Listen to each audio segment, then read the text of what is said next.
connection, because this disc is really overcomplicated. That handle sets your wedge adjustment, and then the rope and that little green gearbox is what puts in and takes out your wedge. Way too overcomplicated. But look who showed up, Mr. Swatch. Oh, he heard me. So we've done what? This is our third round in the field so far. I did a cut in half, so we go over, do the inside there, do the outside here. Eventually we'll just keep working our way across that way and have the whole field done. So I'll set the camera in a couple places and let you guys listen and watch and enjoy. So enjoy the show.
That's not good. Alright, we figured out why it killed, possibly. The points are a little bit dirty, so we might have to do a points change on them. They're about 2 or 3 years old, so might be time for a set of points in it. Anyways, we're running now. We're going to continue on.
after we did that cam gear replacement and we've worked it some, it sure does run nice and smooth. It's not popping and farting like it used to.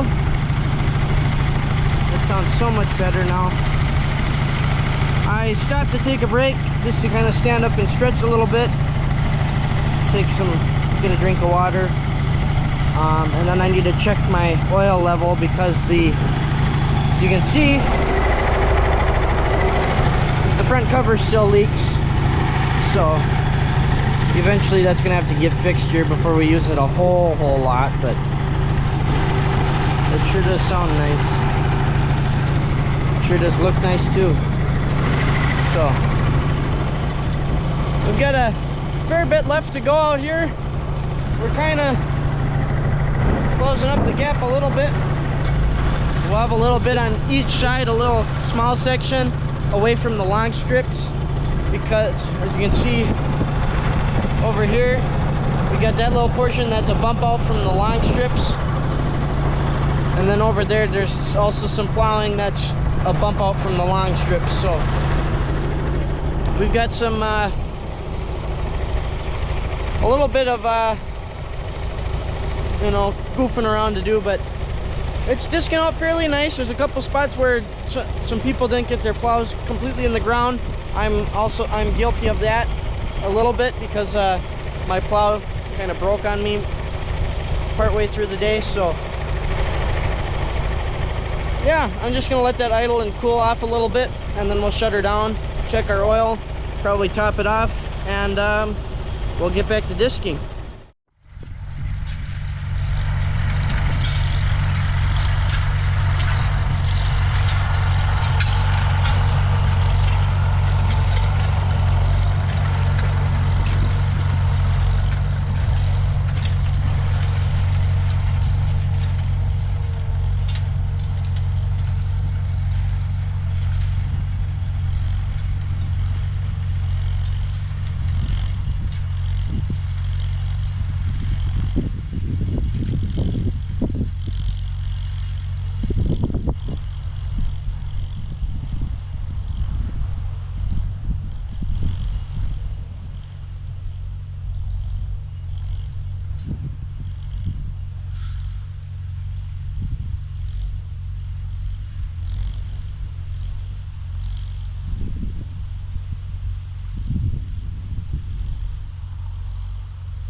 Well guys, I think that's it for the day.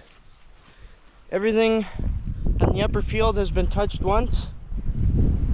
I'm not going to worry about the lower field yet. We're not too pressed about getting it done, so I'm not going to worry about the lower field yet. And Squatch 253 would like to come out and run his Caterpillar D2 that he did the kind of restoration, but not really restoration on. So he wants to get some working hours on that, get it running and stuff. So we'll leave a good bit of playing. It still needs to be gone over more, and it sounds like Squatch is going to do that next weekend. So we'll do that next weekend. He can do the lower field if he wants. He can do whatever he'd like to do. He's got free range to it. So it's turned out pretty nice though. There's some areas that are worse than others, some areas better than others, but for the most part it's pretty decent yet, and should make some nice oak ground, it sounds like. So that should be good. But I kind of think this is where we're gonna end it for you guys for the day, or for the video I should say. It's back to work tomorrow, and that pretty much means the weekend's over, of course. So a little bit of an extended weekend, which is always nice. Get to spend more time in the field. I wish I could spend more than I do, but it is what it is, I guess, for right now. So yep, Marty gets to spend the night here at the Squatch complex. Rick's coming to give me a ride back to the farm. we're gonna go back. I'm gonna do an oil change on my truck, and then it'll probably be head home. I need a shower after the long weekend and being in the dust and dirt and all that. So anyways, that's all I got for you guys. Hopefully you enjoyed all the footage we gathered. Sorry we didn't get much more plowing, but the plowing field took us maybe 2-3 hours, probably not even that, to get it plowed up. But it is what happens. Don't always get to spend the entire time in the field, and you know, that's just the way it goes. Everybody's got to get their turn to have some fun in it. I get to have more turns than they do usually, so let the visitors get to enjoy the plowing and that, and I can do the rest of it. So thanks for watching, everybody. Hopefully you enjoyed, and we'll talk to you guys all next time. Take care.